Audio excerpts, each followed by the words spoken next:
The New York Giants just got intriguing news about a potential roster shakeup. Let's talk about it. My name's Paul. This is Big Apple Sports. Tune in every day for the latest Giants news, insights, and analysis. If you're a fan of Giants football, don't miss out. This is the channel for you. Take a sec, hit the subscribe button, hit the like button. Got a lot more Giants content coming. You don't want to miss out. Before I get into it, do me a solid. Hit me up in the comments. Give me your predictions for the Saints game tomorrow. Score predictions, player predictions. What do you think is going to happen? I'll do my best to respond to all of you, but I always enjoy hearing your takes as well. So there was a tiny story this week that didn't get much of any attention, but I actually think it's the Giants potentially tipping their hand about a move that's coming up. So the article I saw was that they worked out a former Cleveland Browns draft pick. And it's not surprising to see they brought in a few different wide receivers to potentially fill the void of Malik Neighbors going down. They brought in Mike Woods II. They brought in Samori Toure, Raheem Jarrett, and Brandon Johnson. And then just kind of tossed in at the bottom of this article, they also just throw in there that the Giants also evaluated quarterbacks Seth Hennigan and Tanner Mordecai. Now, you might be wondering the same thing as me. Why is a team that has not one, not two, but three people who a lot of people would say are good enough to be starters in the NFL, for sure good enough to be high-end backups, why would a team with three of those guys be evaluating quarterbacks? And the answer is simple. It's because the Giants are probably going to be moving on from one of theirs soon. I think Russ has made it very clear he still believes he can start. He is just a good dude, and I think as long as he's on the Giants, he's going to do his best to be a team player and mentor Dart. He's not Aaron Rodgers. He's not going to pout and talk about how it's not his job to mentor a rookie. I think he's going to do the right thing because he's that kind of guy.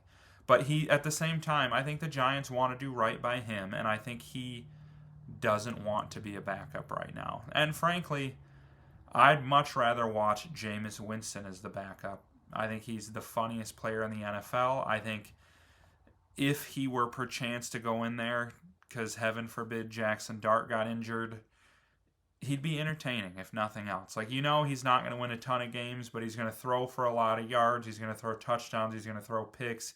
He's going to have memes. He's going to make everybody laugh, and it's going to be a good time. I'd rather see him as the backup. But there's been a lot of speculation about Russ moving on or getting traded. But I think this kind of alludes to the fact that it's a real and maybe even a likely possibility. And then to make matters more intriguing is Russell Wilson's contract. He's owed $10 million from the Giants this year, but $8 million of that came as a signing bonus, which means if they were to trade him, a team who took on his contract would only have to pick up $2 million of his contract. And honestly, that's huge because most teams in the NFL finish the year pretty close to the salary cap and can't afford to take on $8 to $10 million. And there's a lot of teams looking around the league that really could use a new quarterback. I've heard some people talking about the Falcons. Michael Penix got benched last week. He's looked pretty bad. And Kirk Cousins has not looked good in relief. And you watch the Bengals out here just getting pummeled every week. Jake Browning looks like garbage. It wouldn't be surprising, because Burrow's out for a while. It wouldn't be surprising to see them try to bring in a QB to bridge that gap.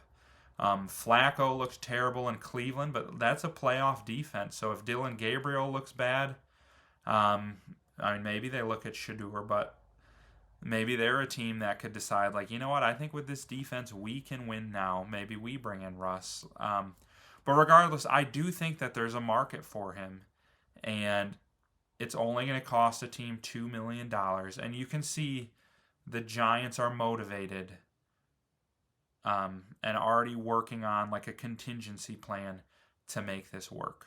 So give me your takes. Who do you think, like, do you want to see Russ get traded? Who do you think's the likeliest team to trade for Russell Wilson? What do you think the return would be? I'm guessing it'd just be like maybe 5th round pick at best. Could be even just like a 6th. I mean, the Giants really have no leverage here. It's a 1-year deal. You benched him. You're not like, the only leverage the Giants could have is potentially if more than one team tries to trade for him. Maybe you trick somebody into giving you a 4th, but I don't expect. I think 5th or 6th. I think 6th is probably most likely. Maybe you get a 5th out of a team who's desperate, but regardless, I do think it's just a matter of time before it happens. And then just in other news, looking ahead to the game this week, I was pretty hyped to see that Dexter Lawrence, despite missing practice all week, it sounds like it's just an illness. He should be good to go.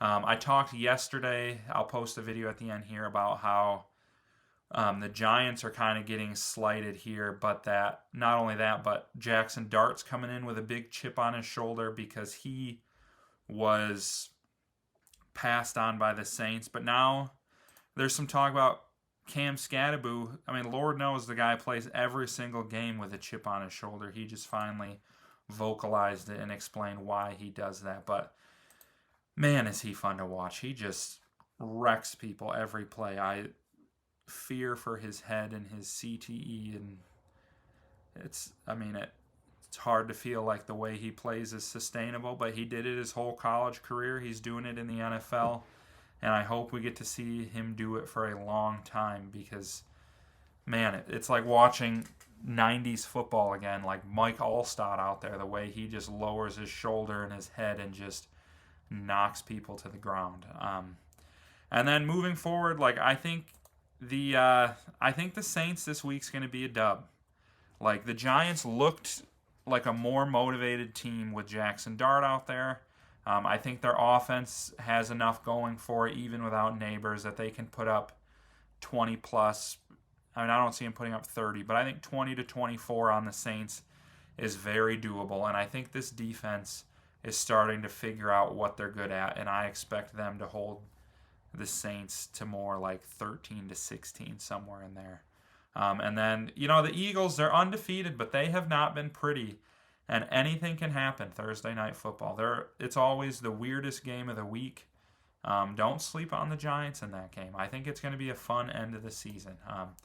So don't forget, give me your takes, predictions, and then just please do me a solid. Hit the like button, hit the subscribe button on your way out. Got a lot more Giants content coming.